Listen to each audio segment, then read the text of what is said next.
Hello, my name is Celine, the founder of Love Yourself Project. I would like to welcome you to our sixth episode of Pyjamas and Pearls, where we bring together the magic of unfiltered conversations and pearls of wisdom. This is a follow-up episode to Riding the Grief Coaster. And today, the Pyjamas and Pearls crew will be sharing some tips on how to get off the grief coaster. You will hear about some ways that can help you or someone you know cope with grief, and know that you are never alone.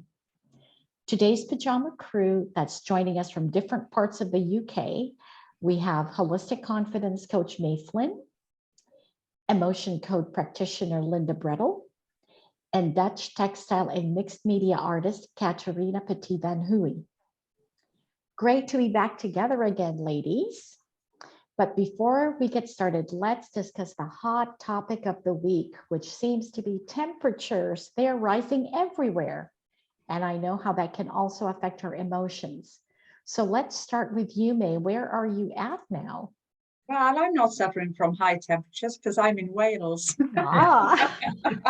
So I'm having the nice, it's still warm, but not as hot as Spain because I spent 2 months in Wales in the summer. So we've had some nice cooling rain, especially last weekend. So it was lovely. I love the energy of rain. So it was very welcome in my world. I do too, but how low did it dip? I think the temperature was still around 20, 22. It's not cold. It's still warm. It's not the cold rain. So it's lovely. Absolutely. But enough to wear a jacket. Spain. And how about you, Linda? Where are you? I'm not too far away from May. I'm over the English border in Wiltshire, escaping the heat this week on a trip over from Spain. My daughter tells me it's just horrendous and about 45 degrees. So it's a very pleasant 20-25 over here and some cloudy skies. It's a bit of respite from the heat. Wow. And where is your daughter located? She's in Murcia on the coast, but she's just about to move to the States. So she's busy packing in that heat. So yeah, hopefully she's got air conditioning. Absolutely. And how about you, Katerina? Where are you these days? I'm in Hemel Hempstead, Hertfordshire, so just a bit north of London, and it's a bit sunny now, but it's cool. Compared with Spain, it's nice. It's about 26, I think. I haven't checked the temperature, but it feels nice. So better than the heat. Absolutely. Okay, so let's get started with this conversation. So let's start with you, May. Yeah, well, we had a very interesting conversation because this is the second part in our grief series. So if anyone missed the first part, you can catch up with that. And we had an interesting conversation, didn't we, about how we don't talk about death, and it's something that's not talked about. And I liked Katerina, because you talked about the death cafe. Mm-hmm. Didn't you, and how people can go and talk, so it opens up the subject, so people feel comfortable. Yeah And there are also now what they call death positive libraries in the UK, which started with a project in Newcastle, I think, and it was some kind of professor of a university did some research, and now they start to have libraries where there are more books about that, and also talks and things, with people, with the audience about death. So, and they call them death positive libraries. I think there are only a handful at the moment, but it's spreading, because I spoke to a librarian in Dunstable who started being part of that team of national project of using libraries to open up more conversations. So it kind of helps people, doesn't it, just to prepare. I mean, some losses we go through, and as we said, it's not the same, the death, as in a loss of a job or a relationship or something. They're different. We know they're very different, but sometimes we can go through the grief process. Sometimes we can prepare for it because we know something is happening, but sometimes it can be unexpected as well. Yeah. So going back to this question about the library thing, Mhm. what kind of area is that in a library? Like if somebody walked in, you know, how there's history, self-help, is it in the self-help area? I don't know, because I haven't been in a library. I only spoke to a librarian came to the Dead Cafe where I went to a couple of weeks ago, and she was saying that she was part of this project of making the library Oh. more dead positive, what they called. So they gave it that term, dead positive libraries. So one person working in that library and appointed to that library would have done a course, so that when people come, you know, and they would advertise more, you know, that certain books and talks, and she would kind of guide that. That's what I understand, and they trying to get other more libraries in the UK involved in that. Wow. Yeah. Because for Linda and May, for the other topics around grief, where would one look if somebody went to the library? Yeah, I guess self-help. Yeah. Also maybe on notice boards, you know, advertisements for helplines and local support groups. You know, I know one bereavement counsellor in Spain who organised a little bereavement group, and so people who had experienced similar things could get together over a coffee or lunch once every few weeks, and it was very successful. And they at the group ended up being very good friends with each other. And so it was organic, and that was really nice. And also I think what you're talking about, you know, the death positivity sends out the message to people that it is okay not to feel okay. Sadness has to be experienced as part of our life, you know, and processing that emotion is essential. And you know, unless we know sadness at certain times in our life, how can we know what joy and happiness is? Exactly. Because it will just be one blur. So the world is full of polarities, so sadness and happiness, dark and light, but it has to be processed, and people shouldn't be afraid of looking for help, whether it be in the library or a cafe or with a support group. And it's interesting what you said about the support group, because when I lived in Estepona in 2013, I used to volunteer in the Qudeca support group, you know, the Qudeca charity. So they used to have a support group there, and it was really valuable, as you said, you know, where people could come and share, because generally people would come and they would say, you know, whenever I try to talk to my family and friends, they say, oh, just move on, you'll get over it. And, you know, but sometimes people just want that space just to talk about it.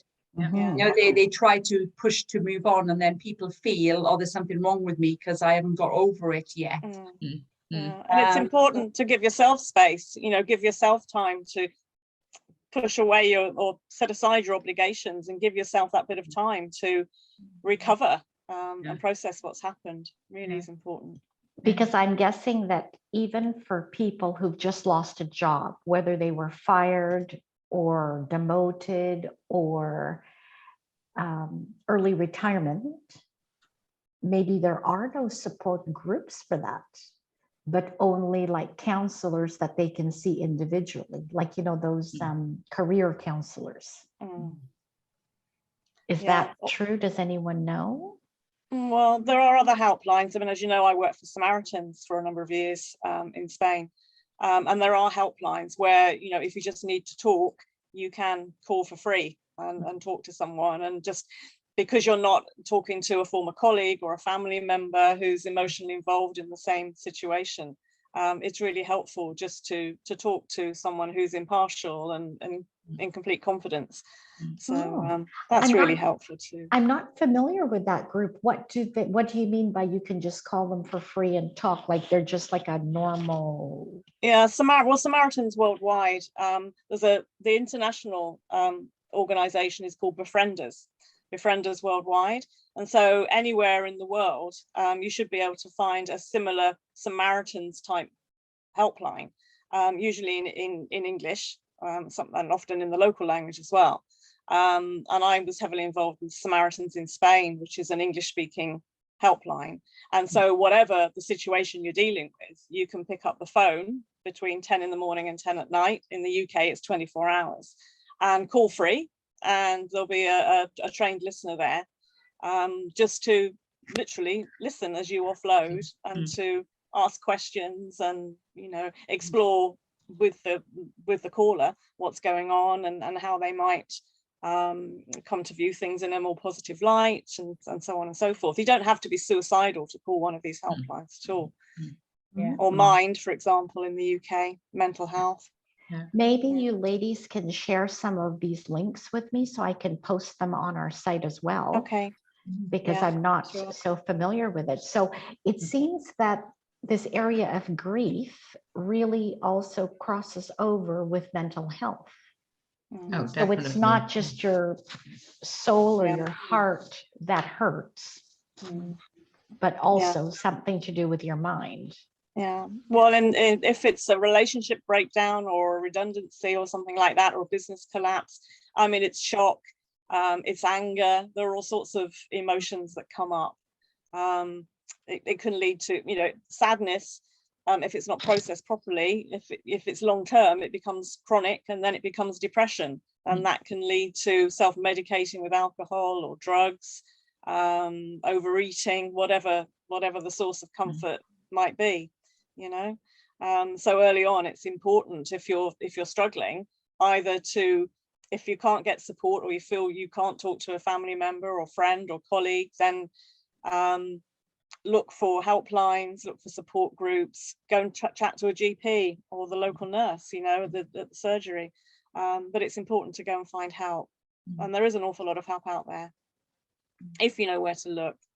So are you finding, though, that post-corona, that help with your GP or a local nurse is still readily available, or not as much because they're busy with other things? I think it varies, to be honest. My partner's just had medical treatment here in the hospital in Swindon in Wiltshire, and said it was fantastic. But then the village GP is overloaded. So I guess it really depends which part of the country, and even which country you live in, as to what services are available. We had problems to re-register. Yeah. You know, we couldn't go back to our previous GP here, because they're too busy, and they're having lots of problems in the surgery. So we had to now go and find another place to register with. So, and this is after coming back after 3 years, and we were with this surgery for 20 years, you know, before we moved to Valencia. So that's why I think alternative medical practitioners as well, such as myself and May, with your coaching and what you do as well. We find ourselves quite busy as well, you know, because people are turning away if it's very busy with traditional services. They're looking for something different. And I was going to say, in COVID time, especially the first lockdown, you know, the number of people who, one, they were forced to stop, and they had the time, and they, you know, the coaching increased, and people who wanted to work on themselves. And I think, you know, here how it works in the UK, you can go to your GP if you get an appointment, and they'll usually give you free counselling. But then if you can't get an appointment or can't get to see them, so then, you know, so they could get it for free, or then they're paying, you know, people like us for private counselling then. So, you know, so the help is there for people. But I think, well, the NHS here in the UK, I think, is quite overstretched, or is done online, isn't it? Online consultations, they've kind of stopped the face-to-face so much. And I guess for people, for when they're contacting people like ourselves, then we tend to be more flexible on hours. You know, if people are working, I'm sure you're the same, May, you know, I'm happy to take clients in the evening or at weekends, whereas you know, the government provided services are limited in what they, in scope, in what they can offer, and timings for what they can do. Yeah, absolutely. So it's good financially for people, you know, if they need to pay for it, isn't it, as opposed to having it free as well. The thing I wanted to ask as well, because we, you know, sometimes, I don't know if you find this, but people find it hard to talk about grief sometimes, and talk about what they've been through. So maybe, Katerina, you could share about expressing through art, which is really interesting. Yeah. Well, you know, I was already doing art for a long time, and then when my daughter died, I fell in a bit after the funeral. I fell in a big, you know, dark gap, and I wanted to get rid of all my materials and fabrics and all my stuff. And I had a textile friend, and she also lost a daughter, but a long time ago, and she was very young. And she said, "No, Katrina, don't. You know, you do need to keep stitching. You doesn't matter exhibitions, but keep stitching." And then we went to a trip to the States. We have a friend in America, and we very close friends. And we went on a sort of 5-week trip with a camper van. And this textile friend said, "Go do something. You use that time when you sit in the back of the van, you know, and my husband driving and my friend, well, all my friends." So I had a box with me, and I started making a trail with little tokens. And on our trail, I would, you know, hang a little token as a memory thing, you know, of our daughter. And then on it, I had put an address of a blog I was writing. So, and then, you know, if people saw it or picked it up, then, and it was very symbolic. It was like a little talisman, but with all kinds of made up with things which had a special significance. And then I wrote about it on this blog, and several people then, you know, strangers found it and contacted me through the blog. And that whole process, because I took photos of where it was, that whole process took, I don't know, that lifted me out. It was doing something whilst we were, you know, together and on holiday. And it got me into contact with other people. And then through that, you know, I was asked to take part in a project with an Argentina. This is all online, you know, with a lady in Argentina, and where we made a little booklet, and we had to take a photo of the page you were doing every week. I can just get it because it's. Shall I get it? This is okay, yeah, that would be nice to see it. Yeah. That's absolutely lovely, because although her daughter had already passed, it was like she was on the trip with them. Yeah. Yeah. Right? Yeah. So this is the little book. Oh, And Oh, wow. there's Kiama. so that's, yeah. And then, so every, so this is all made, every page had something to do. And then you had to post it on, was it Pinterest? And we all had balloons up on the life celebration. And she was really into cycling. But you have to make every week one page. And then you have to take a photo, and then all those other people globally who took part in this project, but they were not grieving. They had other memory books they made, but so they all commented on my whole, and you know, and then there was one lady who sent me some forget-me-not fabric, you know, and you know, things. I got contact with people, strangers, who then started private messaging me about their grief. And you know, a whole kind of different things, you know, came about through that sharing, you know. And this was not with friends and family. Well, I could talk well with my very close family, you know, my husband, who, although not such a talker, and with my sister, but not with friends, you know. They were all don't know how to deal with it. But with strangers, I had fantastic, you know, relationships with. You know, she was into cycling, so this was a little bike, you know, and it's all little. This was a bit of an earring, you know, little things. And that's beautiful. This is all from a necklace from her, you know, all little things made with it. But yeah, that was a whole that took a couple months, you know, or Yeah. I think it was 2 months project or something. Mm. But then I had a whole load of people, you know, who then commenting, and we commented on each other's work. But I got this extra dimension of, for me, it was a healing thing, you know, because I could express, you know, my grief through that, and it became something positive, basically. You know, the other side of it is when you open up and you share those things, that other people, you know, want that, but they might not have the, you know, the impetus to do it. But then when they find somebody, you know, who does that, then they started, you know, coming out as well. So it was wonderful. And through that, I started doing lots of other things to do with grieving. And now, you know, taking part in this Art of Grieving exhibition, which is currently in St. Albans. And I got big wall hanging there with portraits of my daughter, as well of the friend in America. Her grandson died last year, a year ago, from fentanyl poisoning. At the same 1 year younger than my daughter was, and we knew each other, you know, from when he was a baby. So it was so there's a big wall hanging there with portraits of them both. So I get lots of comments from people on that.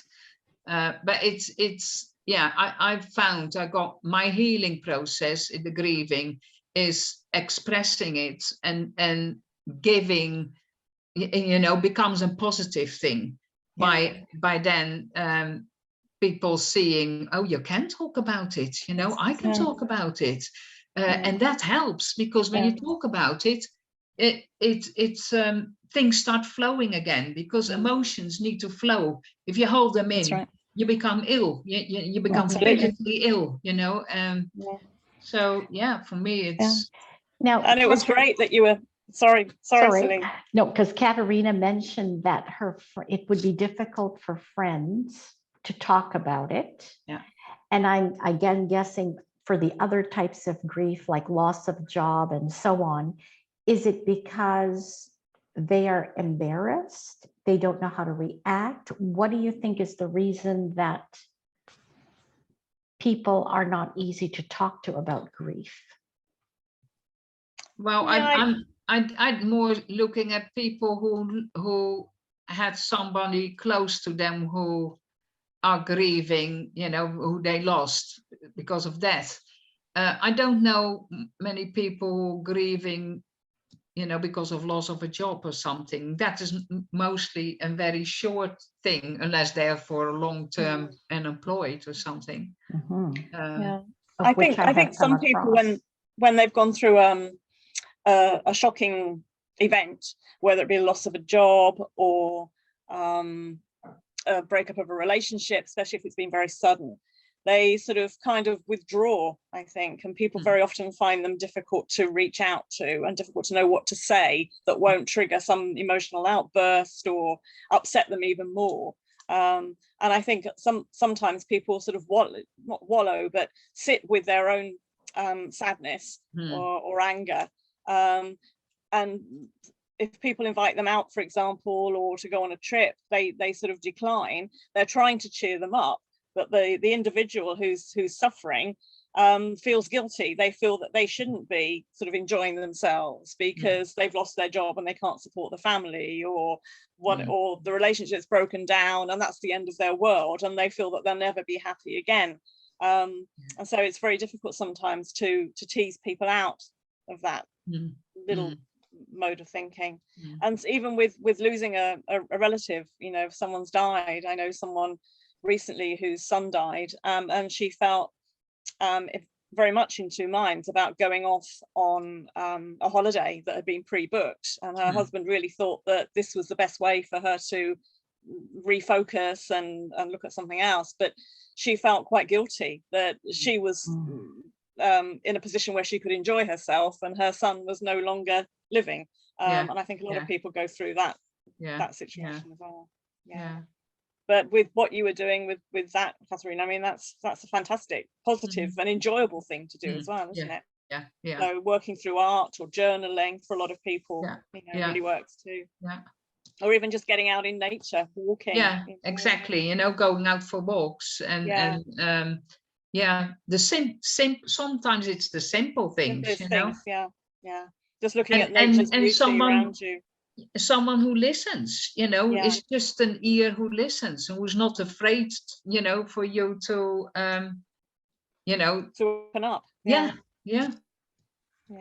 And I find, you know, with counselling, you know, it's not, you know, people aren't looking for you to fix anything or find a solution, but they just want to be heard. Because as I said, you know, they're like, oh, it's so nice to be able to talk about it, because said well-meaning friends and family don't know what to say, as you said, Linda. So it's like, oh, let's go out for a cup of tea, or let's go out for a drink, let's do something to kind of distract from it. But people actually want to talk about how they feel, if they're angry, if they're feeling sad, if they're feeling guilty.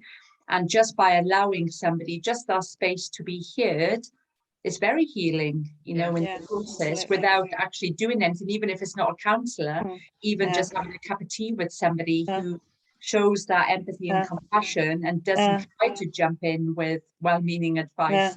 Just listen to somebody. It's got to come out, as you say, Catherine. Otherwise, if we suppress emotions and hold on to that energy within, it's gonna, at some point, it's gonna rear its ugly head, and we're gonna get sick in some way. So to get it out by talking or by writing it out, just even if it's in a book that no one ever sees, it's out. Painting, sewing, whatever creative activity, but it's got to come out some way.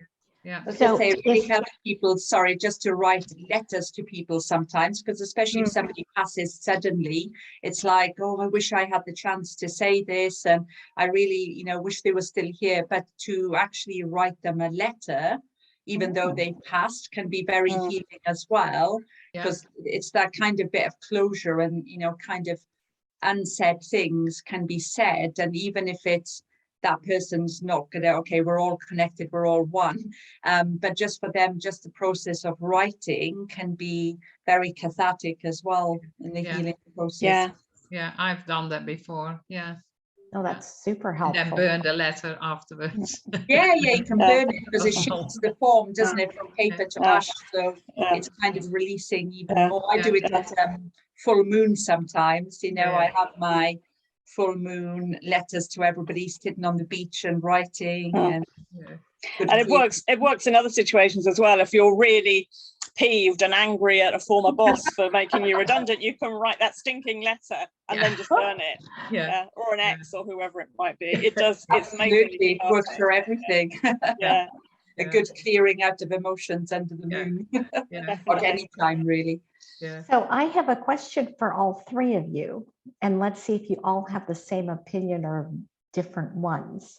Now, if a person was given what I call a death sentence to them, meaning, I guess, like a disease that can't be cured, or something where they have to take medication for the rest of their life, would you classify that as grieving as well, or is that something else? Well, I guess if you've suddenly been diagnosed with something, or you've suddenly found that you need medication for life, or you have a life-altering condition, I guess some people could be grieving because they've lost their health and they feel they're not being supported by their own body. So in a sense, I suppose, if you really are limited into what you can do, let's say you've lost a limb or something like that, that will be very much grieving your former life, because you've got to completely readjust in many. But it's not something which will be, you know, how you say that, a fact for everybody, I think. You know, because I can imagine. Well, I know from a friend some years ago now, who was given the death sentence. You know, there's nothing more we can do. And she was actually embracing it, you know. She was, because you know, she knew there was an end of her suffering. So she wasn't in a grieving process. She you know, she made goodbyes with her friends and everything, and her family, and you know, had made it. You know, she went into total acceptance of it. But that's because she was in pain. Okay. So, you know, so you can't say that everybody who gets a death sentence will go into a grieving process. That, you know, it's not. No, some people are able It can be to zombie. make peace with it and align with that situation. Other people would go into complete panic. Everyone is different, I guess. How So I about think, you, yeah, May? we can go through the stages. As I said, sometimes people, I think the goal would be, because if somebody has a death sentence, it's not to, you know, say that they haven't got a death sentence and that disease or illness has gone away, but it's actually the goal would be to come to acceptance. And yeah, you're right. Some people would come to that acceptance going, right, I've been given 3 months to live, so let's go out and live life and, you know, get things ticked off my bucket list, while other people might go into denial, shock, angry, the bargaining, you know, right, if I go to the gym every day, or if I stop eating, you know, processed foods, I'll be okay. And then they might take a while to get to the acceptance. But I think if they can get to the acceptance and make the most of the time, it's, you know, that would be the goal. If you know, somebody came to me and said that's happening, it would actually be trying to overcome that resistance to what is, and being at peace with what's happening. Well, and in UK, we've had recently the example of the lady who was given a damehood, Deborah. James. Yeah, I can't remember her last name. But she was a former deputy head teacher who found that she had in her early 40s colon cancer, wasn't it? Colon cancer. Colon cancer. And so she then started a podcast and was broadcasting. And was a very positive role model for people coming to terms with what eventually was a terminal diagnosis. And she passed away just last week, the week before. Wow. But she was out there campaigning and living life to the full. And I'm sure she had admitted to her own fears and sadness about leaving her children and all of these things, but she was out there, she was brave and went out there and publicized it, so hopefully fewer people will be in that situation, late diagnosis and terminal diagnosis. I think she done a lot in and that's why she was given a damehood, you know. I think Prince William himself went to her house to give her that award. But yeah, she had done so much in opening up about, you know, talking about cancer and you know, that we all gonna die, you know, and it's extraordinary, you know, really powerful message, you know, to everybody, you know, to open up and talk about it and face things. And it's interesting as well, I find, you know, if I work with people and they have chronic pain or symptoms, you know, whether it's a life sentence or not, when they come to peace and acceptance about their pain or their illness, it's interesting how the symptoms improve. So I haven't done anything, I haven't cured them or healed them, but it's kind of acceptance of it. You know, there seems to be an improvement because they're not in that fight with, you know, with that illness they have, or, you know, the pain. So that pain, that peace and acceptance can be very powerful as well. So from what all of you are saying, acceptance is really the key into the healing journey. Right? And it can take people time to get to that. As Katerina said, some people can be accepting from the word off and, you know, they can be, okay, so this is what's happening, so let's get on with it and do what I can. And other people, you know, will struggle with that. And I think it's important for people to realize, you know, we need to meet them where they are. If that's where people are at whatever stage of the grieving process, that's fine for them, because every stage is normal if we're given a shock diagnosis. So going through the grieving process with any loss. If your job's suddenly torn away from you, or your partner suddenly walks out the door, or whether you've been told of a sudden death, you know, it's that disbelief, and some people can get over that disbelief and accept far more quickly than other people can, and they really resist for a long time. I had this guy I worked with, and he had a lot of losses in his life where his wife had died, his baby had died at 6 weeks old, and lots of things that had happened in his life. And what he'd done, because he had like 2 other children, so he had to get on with things and just get on with normal life.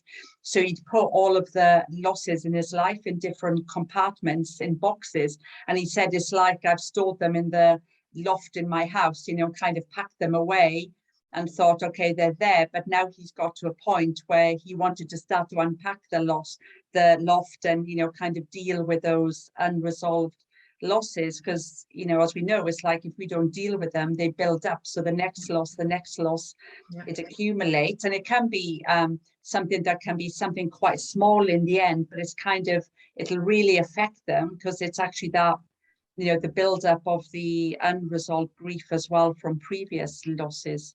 Yeah. Yeah. You know, because it's all been kind of packed away and Yeah. Yeah. Yeah. Yeah.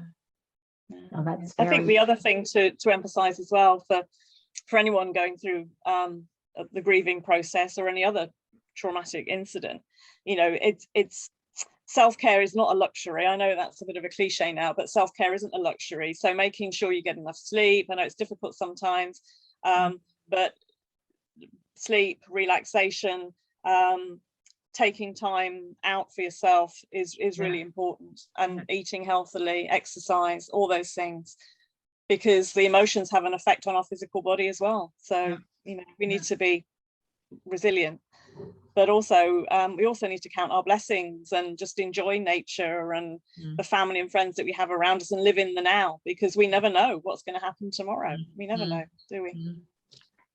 so if each of you could share one very specific thing, let's talk about how to live in the now. How does one do that when you've just had the rug pulled out from under you? How do you do that?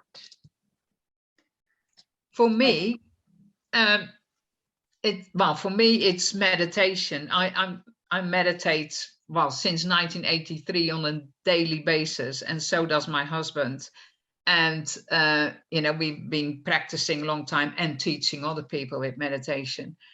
And that really helps. Having that helps throughout my whole life to be living more in the now. But when we're grieving, when you have all the emotions are very much triggered by either memories, so things from the past, or you know, could be some music you hear and all of a sudden that reminds you of your daughter, and then so it's memories, the past, or it's imagining what if this would happen, what if she was still alive. So it's the future. So it's future and past, which brings us every time in the emotions. They only move in there.